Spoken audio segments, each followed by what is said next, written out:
निम्नलिखित संख्याओं को अभाज्य गुणनखंडों के गुणनफल के रूप में व्यक्त कीजिए। निम्नलिखित मतलब नीचे लिखा संख्या है, ये संख्या है ना, किसके रूप में लिखा है? अभाज्य गुणनखंड के रूप में, यानी अभाज्य संख्या गुणनखंड, गुणों के रूप में खंड, यानी ये भाज्य संख्या होगा, इसका टुकड़ा करना है किसमें? अभाज्य संख्या के गुणनफल के रूप में। तो ये किस आधार पर हम करते हैं? तो प्रमेय 1/2 के आधार पर करते हैं। प्रमेय 1/2 क्या है? तो आधारभूत अंकगणित की आधारभूत प्रमेय कहलाता है वो, ठीक है। इसमें कहा गया है कौन चीज कि भाज्य संख्या अभाज्य संख्या का क्या होता है? गुणनफल होता है। क्या होता है? अभाज्य संख्या का गुणनफल होता है। कौन? भाज्य संख्या, यानी भाज्य संख्या ये सारा है, इसको हम, ठीक है, फैक्टराइज करेंगे यानी गुणनखंडित करेंगे अभाज्य संख्या की सहायता से, ठीक है। तो अभाज्य संख्या क्या है? तो अभाज्य संख्या जो है, जो सिर्फ एक और खुद से विभाजित हो और किसी भी संख्या से ना, ठीक है, एक से और खुद से यानी स्वयं से, ठीक है। इसका परिभाषा भी लिखा दिए हैं स्टार्टिंग में। तो देखिए, जैसे दो क्या है? अभाज्य संख्या है, जो कि एक से और खुद से ही भाग लगेगा, ठीक है, यानी इसका केवल दो ही गुणनखंड होगा, एक और खुद। फिर आता है तीन भी किससे भाग लेगा? एक से और खुद तीन से, और इसका सिर्फ केवल 2 ही गुणनखंड है।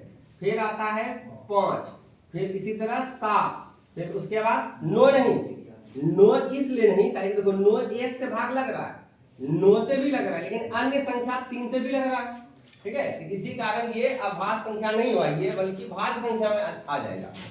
तो चलिए 9 तो हुआ नहीं, 11 होगा। 11 में अगर तुम भाग लगाना चाहो तो सिर्फ 1 से और 11 से ही खुद लगेगा, यानी कहने मतलब 11 को गुणनखंडित करेंगे तो 1 और 11 ही होगा इसका।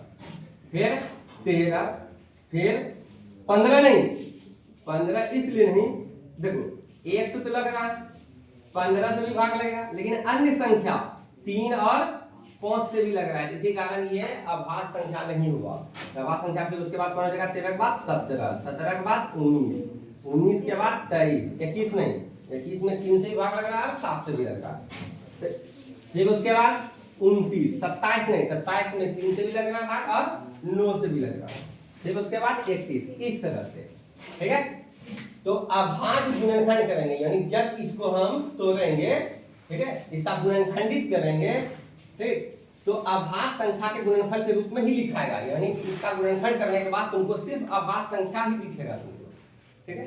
तो अब देखिए 140, इसका हम क्या करेंगे? अभाज्य गुणनखंड। तब इसका अभाज्य गुणनखंड हम जब करेंगे तो पहले हम जाएंगे 2 के पास, देखेंगे ये 2 भाग लगा रहा है कि नहीं लगा रहा है इसको, ठीक है। तो इसके लिए हम विभाज्यता का नियम भी आपको बता चुके हैं, ठीक है। तो 2 से भाग अगर लगेगा तो ठीक है, नहीं लगेगा किसके पास जाएंगे? 3 के पास। फिर 3 से भाग लगा तो ठीक, उससे भाग लगेगा तो किसके पास जाएंगे? 5 के पास। 5 से भाग लगा तो ठीक, नहीं तो फिर उसके बाद किसके पास जाएंगे? 7 के पास। 7 से भाग लगा तो ठीक, नहीं तो फिर किसके पास जाएंगे? 11 के पास, ठीक है। इसी तरह हम क्या करेंगे? भाग लगाएंगे, इसी तरह हम क्या करेंगे? भाग लगाएंगे, ठीक है। तो आइए देखिए 1 नंबर 140, पहले किसके पास बोले थे? 2 से, ठीक है। अभाज्य गुणनखंड करना है ना, तो अभाज्य संख्या पहले 2, तब 3, तब 5, अगर 5 से नहीं लगेगा तो फिर 7 के पास जाएंगे, 7 से नहीं भाग लगेगा तो 11 के पास, 11 से नहीं लगेगा तो 13, 13 से लगेगा तो फिर किसके पास जाएंगे? 17 के पास, फिर 19 से, इसी तरह देखेंगे, चेक करेंगे। तो देखिए 2 से भाग लग जा रहा है, क्योंकि हम विभाज्यता का नियम में बताए थे कि अगर इकाई अंक पे 0 हो या 2 हो या तो 4 हो या 6 हो या 8 हो, अगर इकाई अंक पे 2, इकाई अंक पे 0 या 2 या 4 या 6 या 8 हो तो वह संख्या 2 से विभाजित होगा। तो देखिए इकाई अंक क्या है? 0 है, इसका मतलब 2 से भाग लगेगा, तो 2 सते 14 और 0, फिर 2 से भाग लगेगा, ठीक है। 2 तिया 6, 1 बचा, 2 पंचे 10। अब ये 2 से भाग नहीं लगेगा। अब 3 से देखते हैं, तो 3 का नियम आपको बताए थे, संख्या के अंक को जोड़ लेंगे और देखेंगे वो 3 का गुणज है कि नहीं। तो 3 जोड़ 5 कितना हो गया? 8, तो 3 को 8 आता है नहीं, यानी कि 3 से भाग नहीं लगेगा। अब उसके पास चले जाएंगे 5 के पास, 2 से भी कम नहीं चला, 3 से भी कम नहीं चला, अब चलेंगे 5 के पास, तो 5 से ही भाग लग जाएगा, 5 7 35। अब देखो ये 7 खुद कुंजी आ गया, अभाज्य संख्या, क्या आ गया, अभाज्य संख्या। तो अब इसको गुणनखंडित नहीं करेंगे, यहाँ पे छोड़ देंगे, ठीक है। तो कैसे लिखेंगे, 140 बराबर 2 गुना 2 गुना 5 गुना 7, या तुम ऐसा कर सकते हो कि 2 2 बार गुना है तो 2 का पावर 2 लिख देंगे, ठीक है। रुकिए 1 मिनट, एक स्टेप ले ही लेते हैं आगे। देखो ये जितना आया है ये तुमको सब अभाज्य संख्या दिखेगा। 2 क्या है, अभाज्य, 2 क्या है, अभाज्य, 5 क्या है, अभाज्य, 7 क्या है, अभाज्य।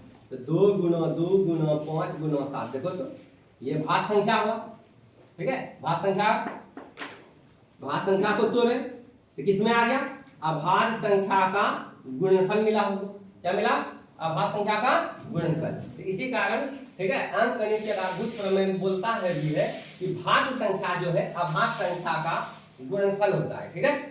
तो देखिए अभाज्य संख्या है और उसका गुणनफल है 140 हो गया। यहाँ बोला था कि निम्नलिखित संख्या को, निम्नलिखित संख्या 140 है, तो अभाज्य गुणनखंड, अभाज्य ये सभी अभाज्य है, गुणनखंड गुणों के रूप में टुकड़ा कर दिए इसको, ठीक है। यही करने के लिए कहा है, अभाज्य गुणनखंड के गुणनफल के रूप में व्यक्त कीजिए, कर दिए। इसी तरह इस जो अब शेष बचा है 2 नंबर 3 नंबर 4 नंबर 5 नंबर को आप लोग करोगे।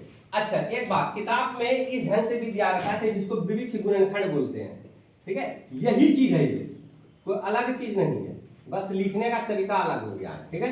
देखिए कुछ बच्चे ऐसे बनाते हैं इसको वृक्ष गुणनखंड के रूप में, देखिए इसको 2 टुकड़ा हो गया, पहले 2 टुकड़ा करते चले जाएंगे तो शाखा बनते चले जाएगा इसका, तो वृक्ष बन गया, एक बोल दीजिए इसका। तो देखिए 2 से भाग लेगा, कितने बार में देखा, 70 बार, बस लिखने का खाली अलग हो गया तरीका यहाँ पे। फिर 70 टूटेगा, फिर इसका एक शाखा 2 शाखा में टूटेगा, ये याद रखिए, ठीक है।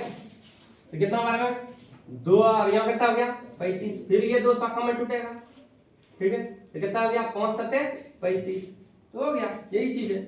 140 को लिख सकते हैं 2 गुना 2 गुना 5 गुना 7, तो 2 गुना 2 गुना 5 गुना 7, और 2 कितने बार है, 2 बार है, तो 2 पावर 2 और गुना 5 गुना 7, बस यही है, ठीक है। तो चलिए अब 1 2 बना करके दिखाइए, उसके बाद चलते हैं आगे।